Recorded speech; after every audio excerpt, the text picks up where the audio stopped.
नमस्कार। खरी खरी लेकर हाजिर हूं मैं सर्वमित्रा। चुनाव आयोग को अब पर्दे के पीछे काम करना छोड़कर सामने आ जाना चाहिए और सीधे बीजेपी की मदद करनी चाहिए। ये नेक सलाह दी है ममता बनर्जी ने। पश्चिम बंगाल की मुख्यमंत्री ममता बनर्जी जो लगातार चुनाव आयोग पर निशाना साधती रहती हैं और उनका ये आरोप हमेशा से बना आया है कि चुनाव आयोग किसी न किसी तरह बीजेपी की मदद करता है। लेकिन इस बार तो ममता बनर्जी ने सामने से आकर चुनाव आयोग को ये कह दिया है कि अब आप पर्दे के पीछे छुपना, अंधेरे में रहकर बीजेपी की मदद करना छोड़ दीजिए। अब थोड़ी और ईमानदारी दिखाते हुए आप सामने आ जाइए और खुलकर बीजेपी की मदद कीजिए, क्योंकि वैसे भी आपको काम तो यही करना है। और ये सलाह ममता बनर्जी को देने पर इसलिए मजबूर होना पड़ा क्योंकि चुनाव आयोग ने जिस तरह पश्चिम बंगाल में बड़े पैमाने पर अधिकारियों के तबादले किए हैं, उसके बाद सवाल उठने लगे हैं कि आखिर इन अधिकारियों में क्या दिक्कत नजर आई चुनाव आयोग को।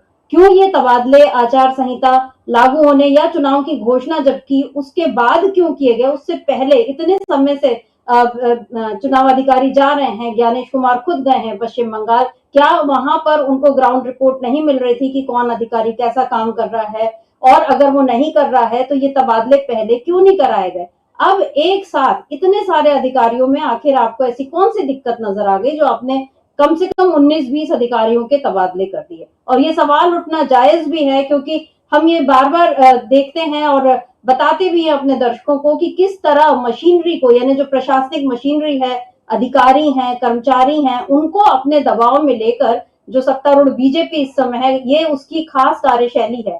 वो किस तरह इनका इस्तेमाल अपने चुनावी फायदे के लिए, अपने सियासी फायदे के लिए करती है। और इस बार दुख की बात यह है कि इसमें सीधे सीधे चुनाव आयोग भी वही काम, उसी तरह का काम करता हुआ दिखाई दे रहा है जैसा बीजेपी अब तक करती आई है। तो इसके बाद ममता बनर्जी का ये सलाह देना और सवाल उठाना बिल्कुल वाजिब है।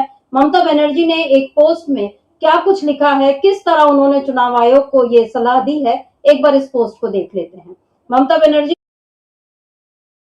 चुनाव आयोग को अब पर्दे के पीछे काम करने के बजाय खुलेआम बीजेपी के लिए प्रचार शुरू करना, कम से कम प्रचार शुरू करना चाहिए। कम से कम यह अधिक ईमानदार होगा। आचार संहिता लागू होने के कुछ ही घंटों के भीतर उन्होंने मुख्य सचिव और प्रधान सचिव को हटा दिया। अब एक ही झटके में उन्होंने 19 वरिष्ठ पुलिस अधिकारियों का तबादला कर दिया है। पिछले 4 महीनों से भाजपा प्रशासन को बेरहमी से जकड़ रखा है और लोकतांत्रिक रूप से चुनी गई सरकार की हर शक्ति छीन ली है।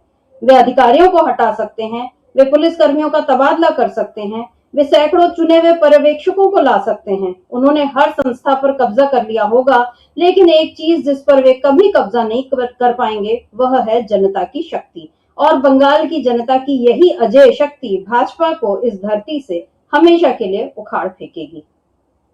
ये ममता बनर्जी ने सीधे सीधे एक बड़ी चुनौती दे दी है बीजेपी को और चुनाव आयोग को कि इस बार आपको कितनी बुरी हार मिलने वाली है पश्चिम बंगाल में, और यहाँ की जनता आपको इस बार ऐसा बाहर करेगी कि आप फिर इस धरती पर नहीं लौट पाएंगे। ये बहुत बड़ी चुनौती दे दी है ममता बनर्जी ने उस समय जबकि चुनाव की घोषणा हो चुकी है, 2 चरणों में चुनाव होने वाले हैं और अब बीजेपी ने, टीएमसी ने, सब लोग अब अपनी अपनी लिस्ट जो है, प्रत्याशियों की सूची जो है वो जारी कर रहे हैं और उसमें लगातार ये दिख रहा है कि कौन कहां से कैसे समीकरण बनाए जा रहे हैं, कितने अनुसूचित जनजाति और पिछड़ी जाति के लोगों को टिकट दिए जा रहे हैं, कितने मुसलमानों को ममता बनर्जी टिकट दे रही है, महिलाओं की संख्या क्या रहेगी। ये सारे समीकरण जब बैठाए जा रहे हैं और उस बीच ममता बनर्जी का ये प्रहार जो है, ये चुनाव आयोग पर किया गया प्रहार है। लेकिन इसमें ऐसा नजर आ रहा है कि चुनाव आयोग ने बीजेपी को फंसा दिया है, क्योंकि चुनाव आयोग तो फिर भी एक संस्था ही है, स्वायत्त संस्था, संवैधानिक संस्था। वो अपना चुनाव करवाएगी और उसमें बीजेपी हार जाएगी तो उसे उस पर कोई फर्क नहीं पड़ेगा। फर्क पड़ेगा नरेंद्र मोदी पर, अमित शाह पर, शुभेंदु अधिकारी पर। तो यहाँ पर हम देख रहे हैं कि चुनाव आयोग ने किस तरह बीजेपी को फंसा दिया है। बीजेपी अगर चुनाव आयोग को अपने दबाव में लेकर काम करा रही है तो भी अपना ही नुकसान क्या यहाँ पर बीजेपी करवा रही है। आज इसी सवाल पर हम खरी खरी चर्चा करेंगे। हमारे साथ जुड़े हुए हैं राकेश पाटिल जी। राकेश जी नमस्कार, स्वागत है आपका इस कार्यक्रम में। राकेश जी, हम लोग देख रहे हैं कि जैसे ही चुनाव की घोषणा होती है और उसके कुछ पहले से ही बीजेपी कैसे तैयारियां करने लग जाती है। हमने ये देखा था कि अमित शाह की रैली मेरा ख्याल है 3 बजे खत्म होती है और 4 बजे चुनाव आयोग जो है वो घोषणा कर देता है। पिछले बार के चुनाव याद करें तो मेरा ख्याल है एक किसी बीजेपी अधिकारी ने बीजेपी कार्यकर्ता नेता ने बता भी दिया था कि कौन सी तारीख को चुनाव का ऐलान होने वाला है। यानी यहाँ दिख रहा है कि चुनाव आयोग और बीजेपी की सांठगांठ जो है वो लगातार चल रही है और इस पर विपक्ष बार बार सवाल भी उठा रहा है। मामला अदालत में, कई तरह के मामले अदालत में चल ही रहे हैं। चुनाव आयोग को बार बार, खासतौर पे पिछले 2-3 सालों में हमने देखा है कि न जाने कितने मामलों को लेकर चुनाव आयोग को सुप्रीम कोर्ट में विपक्ष ने बुलाया है या वहां पर उसके खिलाफ मामला दर्ज किया है। तो यहाँ 2 सवाल हैं। पहला सवाल तो ममता बनर्जी से ही जुड़ा हुआ है कि यहाँ पर जिस तरह ममता बनर्जी ने चुनाव आयोग को ये सलाह दी है कि आप अब सामने से आकर ही सीधे सीधे मदद करिए, क्यों अब लुका छुपी का खेल करना। एक तो ये बात, और दूसरी बात, चुनाव आयोग जैसी संस्था जिस पर इतने बड़े भारत के लोकतंत्र के स्वतंत्र निष्पक्ष चुनाव कराने की जिम्मेदारी है, उसको लेकर बार बार सवालों का उठना, और न केवल सवालों का उठना बल्कि सबूतों के साथ उसको अदालत में घसीटना, क्या ये हमारे लिए एक सुखद तस्वीर है या बहुत चिंताजनक तस्वीर है? देखिए, पहली बात तो यह है कि ममता बनर्जी द्वारा आयोग को इस सलाह की जरूरत नहीं थी। आयोग तो वैसे भी वही कर रहा है जो ममता बनर्जी ने कहा है। वो खुलकर ही तो काम कर रहा है एनडीए और बीजेपी का। पिछले चुनाव का आपने जिक्र किया, बीजेपी के सोशल मीडिया सेल के प्रभारी ने, मुखिया ने पूरा चुनाव कार्यक्रम घोषित होने से पहले जारी कर दिया था। इन 5 सालों में तो और भी ज्यादा चुनाव आयोग बीजेपी की गोद में बैठ चुका है। मैं तो हमेशा कहता हूं कि भारत का केंद्रीय चुनाव आयोग एनडीए सरकार का एक घटक दल है। एनडीए गठबंधन में शामिल एक पॉलिटिकल पार्टी है। इसलिए ममता बनर्जी जो कह रही हैं कि वो ज्यादा ईमानदारी होगी, खुलकर काम करने लगे, तो आयोग तो खुलकर ही काम कर रहा है। अभी देखा था हमने किस तरह ज्ञानेश कुमार कोलकाता गए थे, हाथ हिलाते हुए पॉलिटिकल लीडर की तरह सड़कों पर एक तरह से मार्च जैसा कर रहे थे। 3 बजे अमित शाह की रैली खत्म होती है, 4 बजे चुनाव कार्यक्रम का ऐलान होता है। इसके बावजूद मोदी शाह के लिए पश्चिम बंगाल का चुनाव टेढ़ी खीर बना हुआ है। पिछले 2 चुनावों से मोदी ने कौन सी कसर रखी? दोनों विधानसभा चुनाव में बीजेपी को करारी मात मिली। पहले ममता बनर्जी ने वामपंथी दलों को सत्ता से बाहर किया और उसके बाद लगातार 2 बार से विधानसभा चुनाव रिकॉर्ड सीटों से जीत रही है। मोदी ने क्या कमी रखी, इसके लिए 1-2 उदाहरण याद कर लेते हैं। एक बार उन्होंने कोलकाता में एक पुल गिर गया था, उसके लिए कहा था कि ये ईश्वर का संदेश है। ईश्वर ये सूचना देना चाहता है कि पश्चिम बंगाल में जो सरकार है उसकी वजह से पुल गिरा है, इसलिए उन्हें सत्ता से बेदखल करवाओ। जनता ने नहीं माना। दीदी तो आज भी लोगों के कानों में गूंज रहा है। इसके बावजूद पिछले ही चुनाव में कुल 294 सीटें हैं पश्चिम बंगाल विधानसभा में। रिकॉर्ड 215 सीटों पर ममता बनर्जी और उनकी पार्टी ने जीत हासिल की। बीजेपी 77 सीटों पर। वामपंथी दल और कांग्रेस कहीं टिक ही नहीं पा रहे उनके सामने। तो नरेंद्र मोदी साम दाम दंड भेद सब कुछ करके बंगाल में चुनाव जीतना चाहते हैं।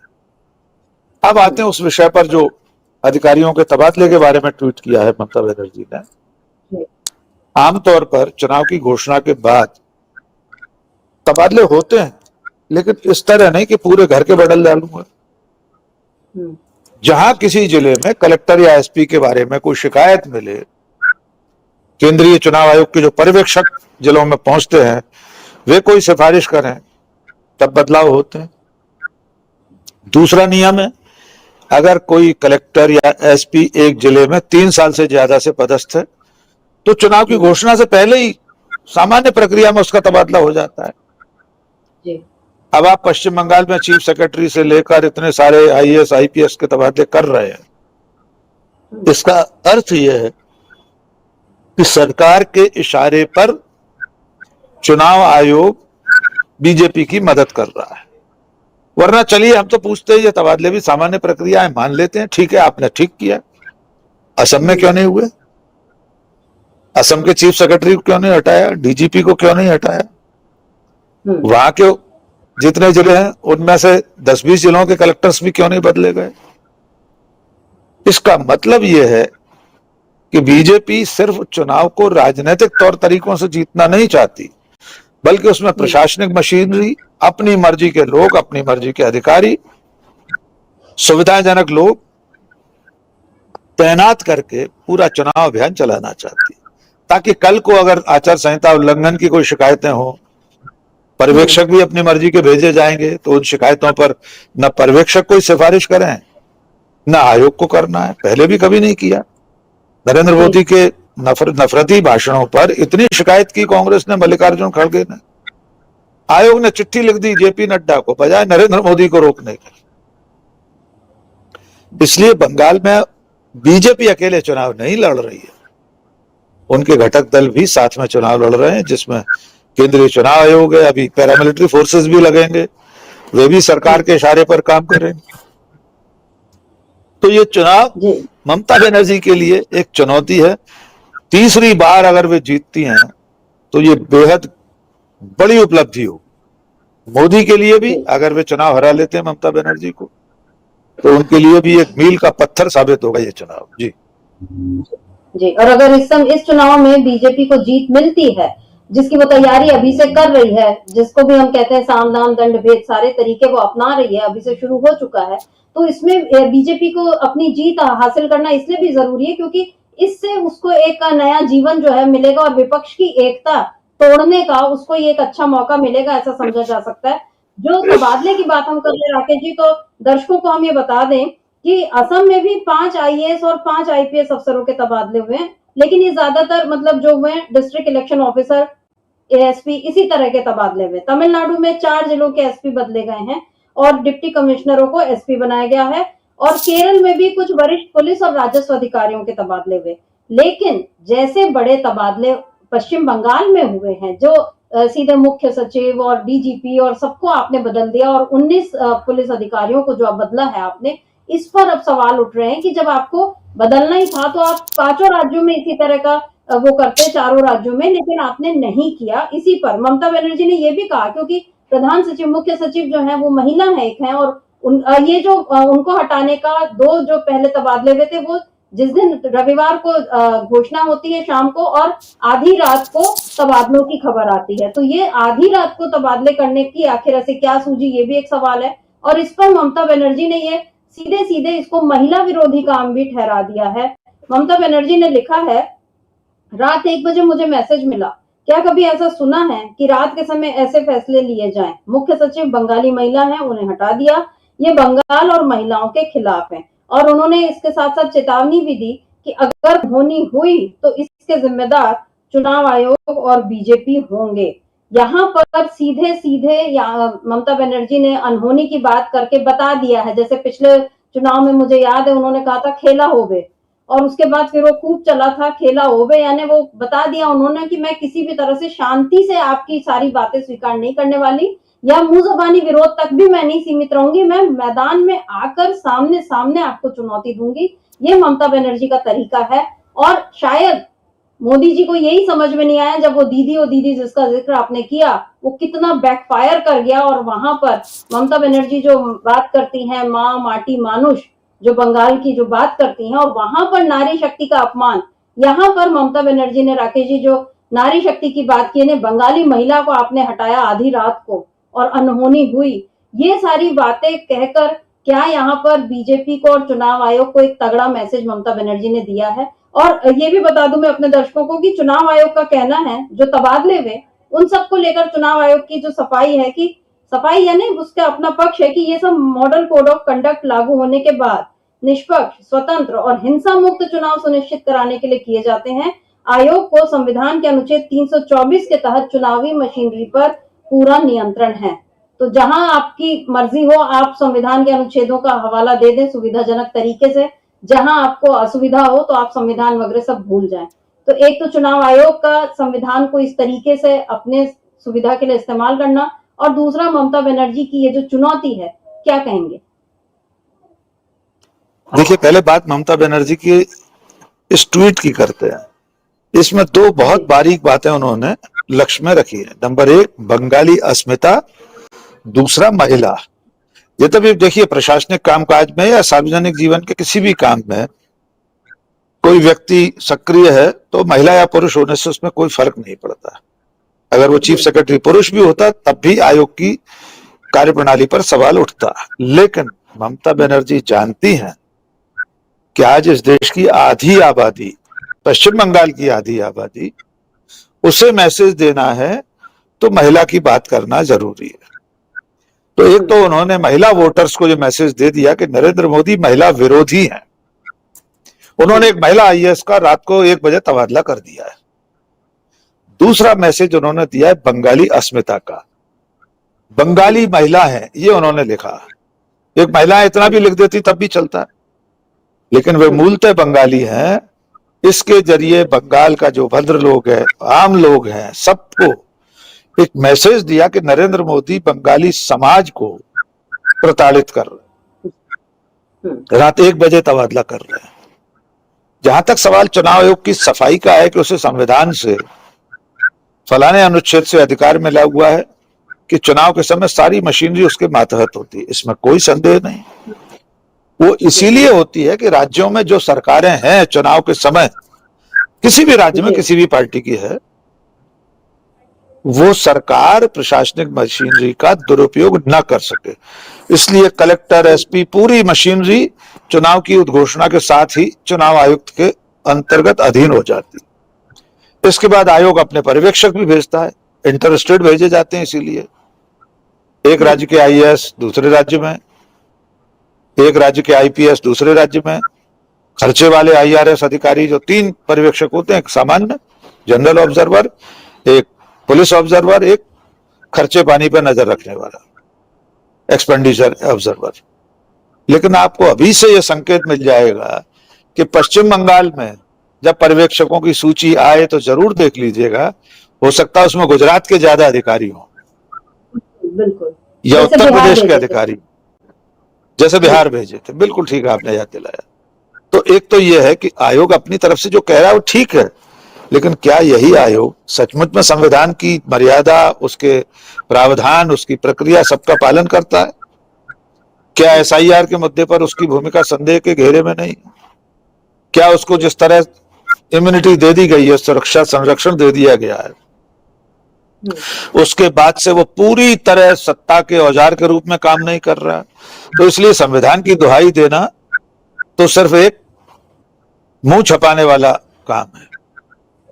अब जहां तक सवाल, आपने दूसरा सवाल क्या पूछा था इसी बारे में? मैंने यही पूछा था कि अस्मिता वाला और बिल्कुल संविधान वाला, आपने दोनों के जवाब दे ही दिए। हाँ, राकेश जी। अब दूसरी बात जो हमने कर रहे हैं, चुनाव आयोग की बात तो हमने कर ली। यहाँ पर एक और संस्था जो चुनावों के वक्त बहुत सक्रिय हो जाती है वो है ईडी।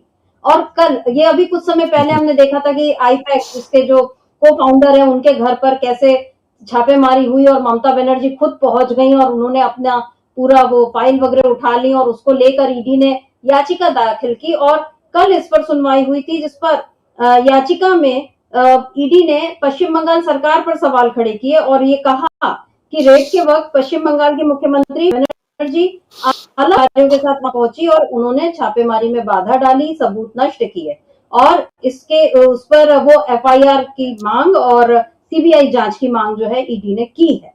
तो इस पर कल सुनवाई हुई। उसमें पश्चिम सरकार के वकील हैं एडवोकेट श्याम दीवान, उन्होंने सुप्रीम कोर्ट में ये बताया है कि ईडी क्या कर सकती है और क्या नहीं और उसको क्या शक्तियां मिली हैं। तो उन्होंने कहा कि ईडी अनुच्छेद 32 के तहत याचिका दाखिल नहीं कर सकती।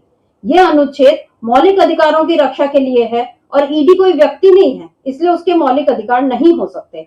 ईडी माफ कीजिए, अनुच्छेद 145 के तहत ऐसे मामलों की सुनवाई कम से कम 5 जजों की बेंच में होनी चाहिए। उन्होंने कहा कि ईडी केंद्र सरकार का संगठनात्मक अंग है, इससे प्राकृतिक व्यक्ति है या उसको ये अधिकार नहीं है। मतलब वो ना कोई प्राकृतिक व्यक्ति है ना वो कोई ऐसा वो है, तो उसको अधिकार नहीं है। और उन्होंने कहा कि अनुच्छेद 32 के तहत याचिका दाखिल करने का अधिकार केवल और केवल किसी इंसान को हो सकता है और ईडी को नहीं हो सकता। ये उन्होंने यहाँ जो कहा है, तो इस जो यहाँ पर ईडी के खिलाफ ये जो दलील दी गई है राकेश जी, और जिस तरह से हमने देखा था कि ये आईपैक वाले मामले में ये कितना गर्म हुआ था, और पहले भी ये चीजें चली थी, और इसका पिछला मामला भी याद कीजिए, राजीव कुमार अब तो वो राज्यसभा सांसद बन गए हैं, जब उनके खिलाफ जांच हुई थी तब भी ममता बनर्जी वहां पहुंच गई थी, और अब उन्होंने उनको टीएमसी की तरफ से राज्यसभा सांसद भी बनाया है।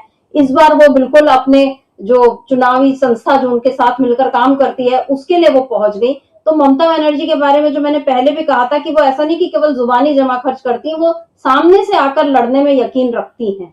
और यहाँ पर बीजेपी क्या ममता बनर्जी के सामने ये हिम्मत नहीं दिखा सकती कि वो भी सामने से आके लड़े, कभी ईडी, कभी सीबीआई, कभी चुनाव आयोग, इनका सहारा लेती है बीजेपी। और यहाँ पर हमने जो देखा कि ईडी ने जो याचिका दाखिल की और अब इस पर जो सुनवाई होगी, मामला कोर्ट के अधीन है, इस पर हम ज्यादा टिप्पणी नहीं कर सकते, लेकिन यहाँ पर श्याम दीवान ने जो कुछ कहा है, जिस तरह की दलीलें दी हैं, क्या इसमें ईडी भी अब उसी तरह से उसको भी बीजेपी का सहयोग करने का आरोप लगता ही रहा है इस चुनाव में, और क्या ज्यादा लगेंगे आरोप?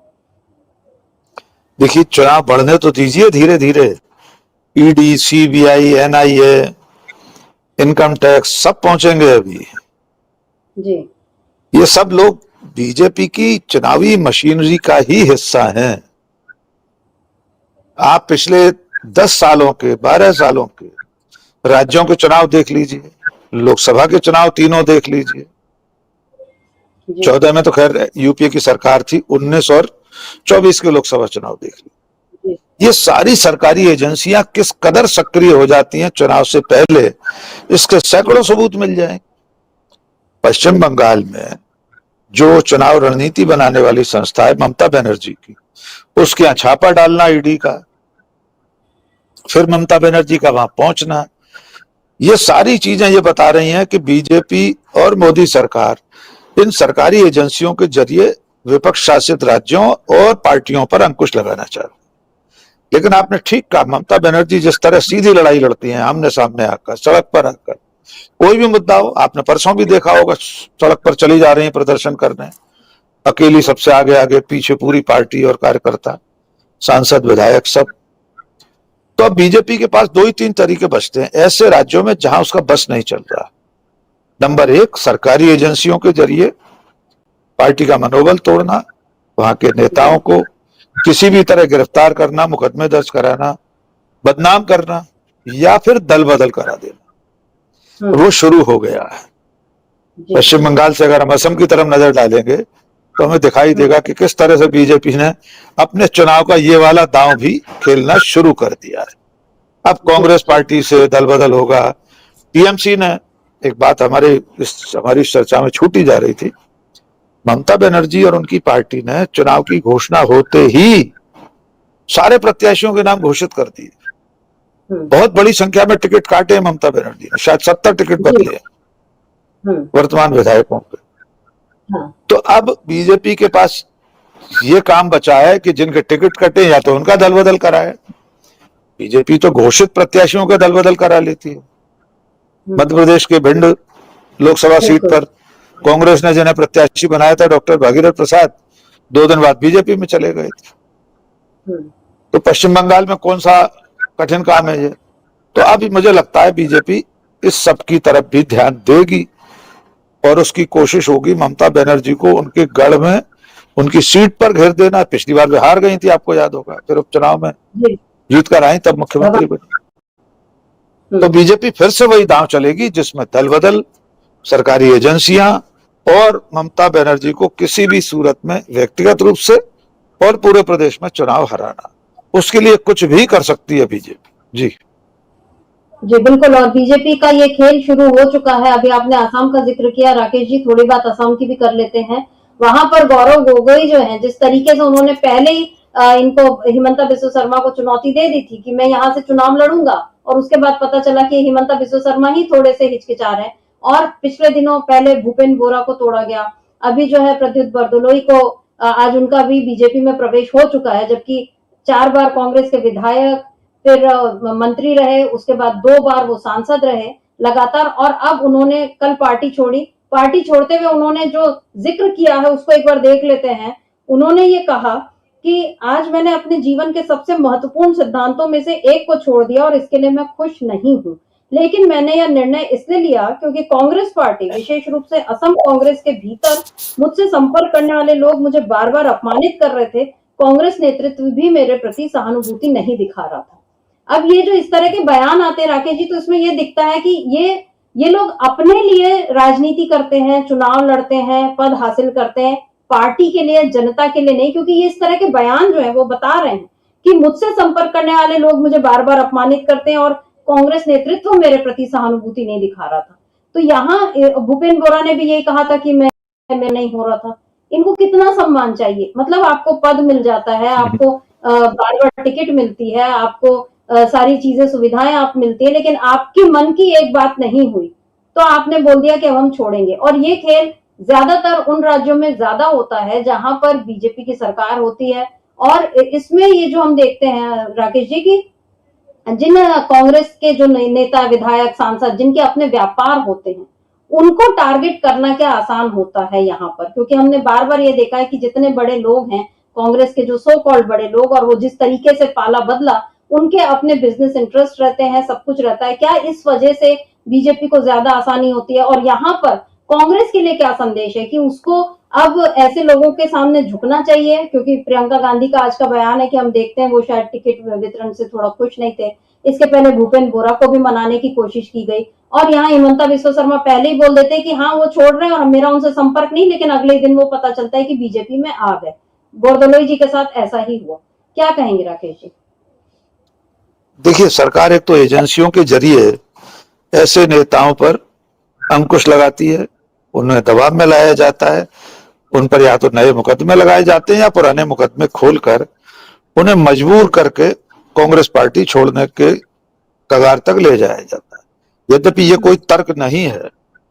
जिस पार्टी ने प्रद्युत बोरदोलोई की बात हम कर रहे हैं, सांसद बनाया, विधायक बनाया, सब कुछ दिया, फिर भी अगर आप पार्टी छोड़कर जाते हैं तो इससे ज्यादा गद्दारी क्या हो सकती है। चुनाव के मौके पर सभी राज्यों में दल बदल बीजेपी लगातार करा रही है, लेकिन हर जगह ऐसा नहीं है कि जहां पार्टी सरकार में है वहां ऐसा होता है। मध्य प्रदेश तो हमारे सामने उदाहरण है, यहाँ तो कांग्रेस की सरकार थी, कमलनाथ मुख्यमंत्री थे, ज्योतिरादित्य सिंधिया 22 विधायकों को लेकर छोड़ गए पार्टी। तो या तो पैसे के लालच में जाते हैं या अपनी संपत्तियां, अपना कारोबार, अपना काम धंधा बचाने के लिए जाते हैं। इनका कोई सिद्धांत नहीं है। ये कोई सिद्धांत, किसी सिद्धांत के चलते दल बदल करके गए हो, ये नहीं हो सकता।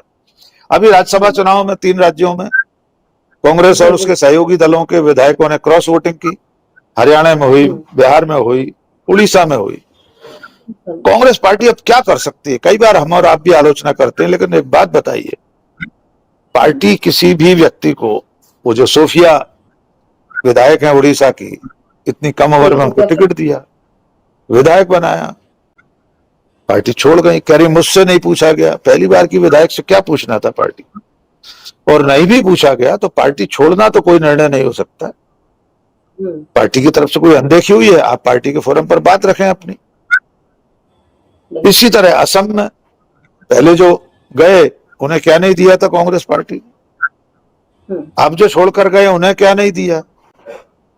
लेकिन बीजेपी इन सब गतिविधियों में लगी रहती है कि हर तरह से उसे चुनाव जीतना है। जैसा मैंने शुरू में कहा, साम दाम दंड भेद, कोई कोर कसर नहीं छोड़ते। लेकिन यहां कांग्रेस से भी एक सवाल करने की जरूरत है। क्या वजह है कि कांग्रेस के विधायक ही सैद्धांतिक रूप से, नैतिक रूप से इतने कमजोर होते हैं, विधायक या सांसद, की पार्टी छोड़ देते हैं?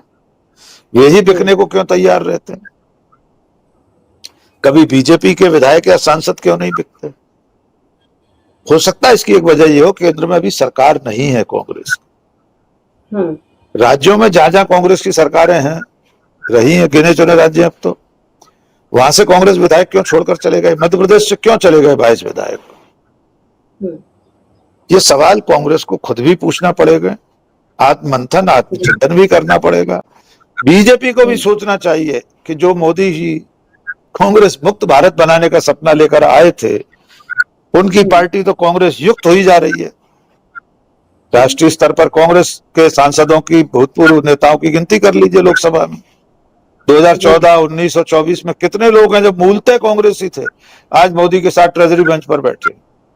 असम में देख लीजिए, खुद मुख्यमंत्री हिमंता बिश्व शर्मा से लेकर ये सारे बड़े बड़े नेता, तो कांग्रेस युक्त भाजपा हो रही है असम से लेकर दिल्ली तक। हो सकता है कुछ सालों बाद असली भाजपा ही बचे ही नहीं भाजपा में, पूरी कांग्रेस मय हो जाए भाजपा, ये भी हो सकता है जी। बिल्कुल, और ये हम देख भी रहे हैं कि बीजेपी में भी कई बार अभी तक तो यही कहा जाता है कि मोदी शाह जो कहते हैं और उनकी मर्जी चलती है, और ऐसे में बाकी जो बड़े नेता हैं वो कुलबुलाते हैं। बहुत सारे अब पुराने नेता तो चले गए, लेकिन बहुत सारे जो अभी भी बचे हैं, जैसे नितिन गडकरी जैसे नेता, जो समय समय पर अपनी एक जो नाखुशी है वो जाहिर भी कर देते हैं। लेकिन यहाँ बात अभी बीजेपी का खेल तो हम सब समझते ही हैं कि वो किस तरह से चलती है। सवाल यहाँ पर अब कांग्रेस के लिए है, क्योंकि अब सामने जैसी भी है चुनौती, लेकिन उसका सामना तो करना ही होगा। उससे आप ये नहीं बोल सकते कि हम क्या करें, आपको कुछ ना कुछ करना होगा अगर आपको अपने अस्तित्व को, यानी पार्टी के अस्तित्व को बचाना, क्योंकि संविधान भी बहुत कुछ हम इसी पर टिका हुआ है। संविधान की रक्षा भी इसी मुद्दे पर टिकी हुई है। और पिछला साल मुझे याद है 2025 को कांग्रेस ने संगठन का साल घोषित किया था, और कई जगहों पर कार्यकर्ता सम्मेलन हुए, राहुल गांधी गए, मल्लिकार्जुन खड़गे गए, लेकिन उसके बावजूद क्यों कांग्रेस में एक उत्साह नहीं भर पा रहा है। और इसके लिए राहुल गांधी, मल्लिकार्जुन खड़गे या प्रियंका गांधी ऐसे 3-4 लोगों पर सारा दारोमदार नहीं दिया जा सकता। अब हर राज्य के क्षेत्र के लोगों को भी, उन नेताओं को भी सोचना होगा कि वो कैसे अपने अपने कार्यकर्ताओं को एकजुट करें और भरोसा दिलाएं कि संघर्ष करके आखिर में जीत होगी। लेकिन फिलहाल हम ये देख रहे हैं कि बीजेपी की हालत पश्चिम बंगाल में खराब दिख रही है, और जिस तरीके से चुनाव आयोग, ईडी, सीबीआई सबको सक्रिय करने की, वहां पर चुनाव आयोग को तो खैर सक्रिय होना ही है, लेकिन बाकी जो संस्थाओं को सक्रिय किया जा रहा है, उस सबके क्या नतीजे आते हैं और कैसे ममता बनर्जी एक बार फिर बीजेपी को मात देती हैं या आगे उनको भी नुकसान होता है, इस सब पर भी हमारी नजर बनी रहेगी। राकेश जी, आज की इस चर्चा को यहीं रोकते हैं। आपका बहुत बहुत शुक्रिया, और शुक्रिया आप तमाम दर्शकों का जो आपने आज की चर्चा को ध्यान से सुना। आगे भी आप बने रहिए डीबी लाइव के साथ। ईरान की खबरें हैं और उसके अलावा जो 5 राज्यों के चुनाव हैं उनके भी तमाम अपडेट लेकर हम आपके बीच हाजिर होते रहेंगे। नमस्कार।